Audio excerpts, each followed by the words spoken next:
danna subscribe, kana ka danna ƙararrawar sanarwa. Assalamu alaikum, sunana Yasgamb TV. Ku kasance da gidan Yasgamb TV a YouTube channel. Da Allah duk wanda bai mana subscribe ba ga inda zaka bi ka mana subscribe. In yau ka fara bibiyar channel din mu ga inda zaka bi ka mana subscribe na. In ka bude YouTube channel ɗinka zaka yi searching Yasgamb TV. In ya nuna ma haka to ga inda zaka mana subscribe na. Ga inda ake liking na. In sharing ne zaka yi ga inda zaka yi sharing, in downloading ne zaka yi ga inda zaku yi downloading na. To a yau zamu koya muku wani abu mai matukar amfani a WhatsApp. Wasu sun san shi, wasu kuma ba su san shi ba.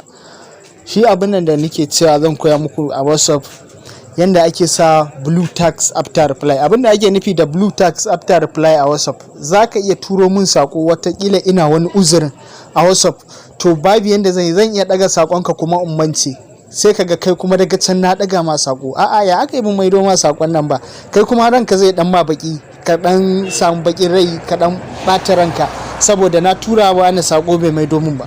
To amma ka bi ta wannan sigai ka sa blue tags after reply, sai ka maida mai sakon ma zai san a'a ka daga sakon shi, ko kwana nawa za ka yi da dagawa gashi ka ga sakon nashi, amma sakamakon baka maida bai ba a wayan shi ba zai gaba ka daga sakon shi. To ta yaya ake sa blue tags after reply? Na farko, in ka bude WhatsApp ɗinka haka, kowa dai ya san wannan WhatsApp ne, to ga inda za ka shiga na kun ɗagugunan nan guda uku inda na yi cycle, to ka shiga na haka zai kawo maka haka, sai ka shiga pound mode ɗin nan a WhatsApp. In ka shiga kan pound mode ɗin nan inda na yi cycle, to sai ka shiga. In ka shige shi haka ga inda aka sa previous and security na, in ka shiga cikin previous and security, to kaga ya nuna ma haka ko, to sai ka taho ƙasa, to kun gan shi na already a haka zaka tadda shi a rufe, ka gan shi inda na yi cycle din nan an sa show blue tags after reply.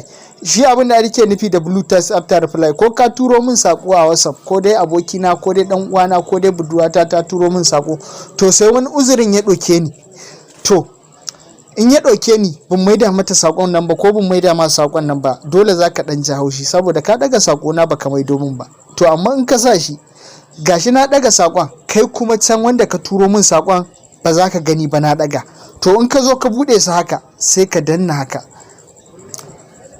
gunda na yi cycle din nan, sai ka danna shi, to haka ka bude blue tags after reply ɗinka. To mutum yanzu in ka dawo haka WhatsApp ɗinka, ko mutum ya turo ma sako misali haka, to shi already sakon da aka turo ma, kaga a wannan blue din haka, wannan jan, bari nuna muku a wannan jan haka, a wannan jan da ya nuna haka wannan, to ai in aka bude sakon za ka ga ya koma nan blue, to a wannan jan zai daga, to in ya tsaya a wannan jan sai na mai da sakon, kaga an turo min sallama, sai na rubuta wa alaikas salam, tukun zai san na mai da mai sakon ko na daga sakon. Kaga na daga sakon shi amma bai san na daga ba saboda mu mai da mai sako ba, to amma na mai da mai sako zai san na daga. To sai abu na biyu mu ƙara shiga gon, in ƙara nuna muku wasu abubuwa guda biyu, duk da dai blue tags after reply na ce zan nuna. Sai mu ƙara shiga kan pound ɗin nan, sai mu ƙara shiga kan previous and security. Shi kuma abu na biyu sai number 1, abu na biyu number 2 shine hiding view status. Abinda ake nufi da hiding view status a haka zaka tadda shi. Abinda ake nufi da hiding view status, in mutum yayi status din shi ko ka daga ba sai san ka daga status din shi ba. Zaka iya daga mu status din mutum amma babu a sunan can inda zai nuna mai mutanen da suka daga, kai ba zai nuna mai sunan shi ba, to zaka bude shi haka. In a on yake to zaka bude shi on, off, on, in a off yake. To sai abu na 3 sai ni ne anti-delete status, kun gan shi nan a haka zaka tadda shi. To shi anti-delete status, abin da ake nufi da anti-delete status shine in mutum ya dora status din shi a WhatsApp, a'a status din nan in bai mai ba, in ya goge shi, to ga inda zaka shiga ka sa anti-delete status nan, to a haka zaka daddashi sai ka bude shi haka. Sai abu na hudu shine anti-delete message.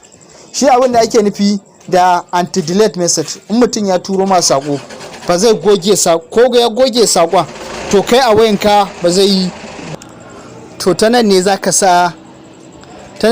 sa delete anti-delete message. Yanzu zaka iya turo min sako to sai ka goge sakon, ko zaka turo min hoto ko bidiyo to ina daga bidiyon sai ka goge shi, to ko ka goge shi fa in dai ka sa anti-delete message din na a wayanka ba zai taba goguwa ba.